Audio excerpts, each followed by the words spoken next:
Student बच्चों, आज हम आपको चैप्टर पढ़ाएंगे क्रिया। चैप्टर 10 क्रिया। इन वाक्यों को पढ़िए। निशा गा रही है, गाय दूध देती है, शेर दहाड़ता है। प्रत्येक वाक्य में कोई ना कोई काम हो रहा है। शेर दहाड़ रहा है तो दहाड़ने की क्रिया। गाय दूध देती है तो दूध देने की क्रिया।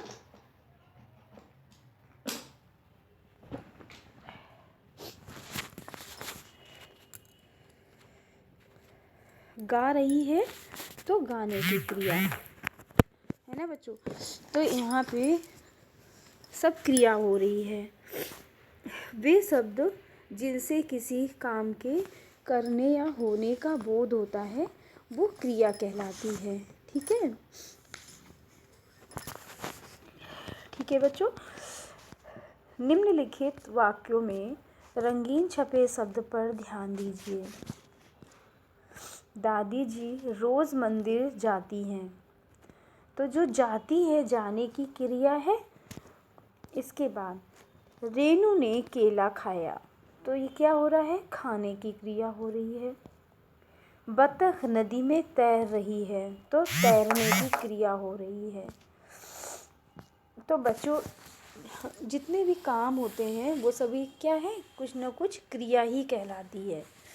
ठीक है, जैसे जाता है, जाऊंगा, जाता था, जाएगा, है, और खाया, खाऊंगा, खाएगा, खाता है। तो ये सारी क्या है, क्रियाएं हैं। क्रियाओं के समान रूप से मिलने वाले अंश को धातु या क्रियामूल कहते हैं।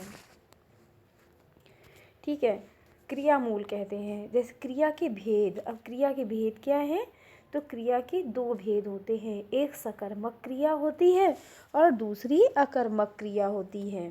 ठीक है, तो सकर्मक क्रिया वो होती है कि जिसके साथ कर्म जुड़ा होता है। ठीक है, जिसके साथ कर्म जुड़ा है तो वो सकर्मक हो गई, और जिसके साथ कर्म नहीं जुड़ा है वो अकर्मक हो गई।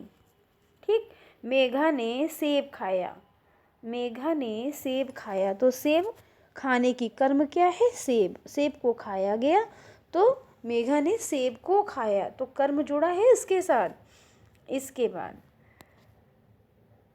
नौकरानी ने कपड़े धोए, तो कपड़े क्या है, कर्म। धोया किसको गया, कपड़ों को, तो कपड़ा क्या हो गया, कर्म, और धोया किसने है, नौकरानी ने। तो ये क्या है, इसके साथ क्रिया। नौकरानी क्या कर रही है, धोने की क्रिया कर रही है। क्या धो रही है, कपड़ा धो रही है। तो जब हमें सकर्मक क्रिया को ढूंढना हो तो हम क्या करेंगे, क्रिया हो रही है और क्या हो रही है, क्या करके क्वेश्चन पुटअप करेंगे तो हमें सकर्मक क्रिया का बोध हो जाएगा। जैसे नौकरानी धो रही है, धो रही है, तो ये तो ज़रूरी नहीं है कि क्या धो रही है। अब जिसमें कपड़े, तो कपड़े क्या हो गया, कर्म। तो क्या धो रही है, कपड़ा धो रही है। कपड़ा क्या हो गया, आप क्या, कर्म हो गया। तो नौकरानी क्या धो रही है, कपड़े। ठीक है, तो कर्म जुड़ा है। मेघा ने सेब खाया। सेब कौन खा रहा है, मेघा। अगर वो यहाँ पर मेघा ने खाया, तो ये पता ही नहीं है कि मेघा ने क्या खाया। अब ये पता है कि मेघा ने सेब खाया, तो सेब यहाँ पे खाने की क्रिया हो रही है और खाया क्या जा रहा है, सेब। ठीक है, तो ये क्रिया क्या हो गई, सेब, खाने की क्रिया। इसके बाद तो ये दोनों हो गई सकर्मक क्रियाएं। अगर इसके साथ हो मेघा ने खाया केवल, तो यहाँ पे अकर्मक क्रिया होती, क्योंकि ज़रूरी ही नहीं था कि मेघा ने खाया क्या है, नौकरानी ने धोया क्या है। लेकिन जो का नंबर है उसमें सेब है और गा नंबर में कपड़े, इसलिए दोनों क्या है, सकर्मक क्रियाएं हैं। अब आती है आपकी खा नंबर। सब्जी वाले ने सब्जी तौली, तो सब्जी वाला जो था उसने क्या तौला, सब्जी। अगर हम यहाँ पे कर देंगे सब्जी वाले ने तौला, तो इसमें अकर्मक क्रिया हो जाएगी, क्योंकि वहाँ कर्म जुड़ा नहीं होता। लेकिन यहाँ कर्म जुड़ा है, सब्जी कर्म है और कर्म जुड़ा है, इसलिए हो जाएगा सकर्मक क्रिया। अब हो जाएगा घ नंबर, ओम तबला बजा रहा है। ओम बजा रहा है ये तो है, लेकिन ओम क्या बजा रहा है? तबला।